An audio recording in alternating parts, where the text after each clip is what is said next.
Welcome to Chillin' 101. We hope this video helps. You start by locking the niche and page specs so design decisions don't backtrack.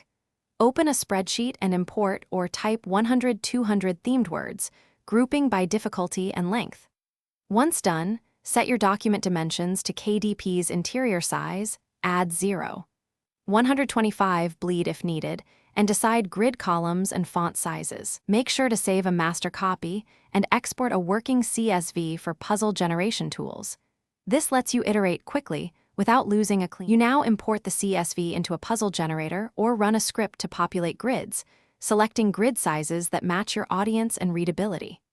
Once the puzzles are generated, export both puzzle pages and answer keys and manually scan for accidental duplicate words or unsolvable placements.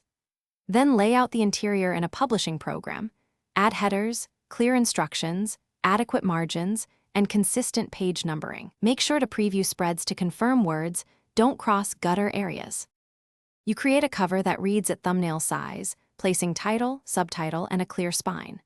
Export interior and cover as print-ready PDFs at 300 dpi and CMYK, embedding fonts and including bleed. Upload files to KDP, fill metadata and keyword fields, choose categories, and set a competitive price. Once uploaded, order a proof copy and inspect print alignment and contrast. If words are too small or margins cut off, increase font size or adjust bleed and reupload the corrected files. Thanks for watching. Consider subscribing if we helped you.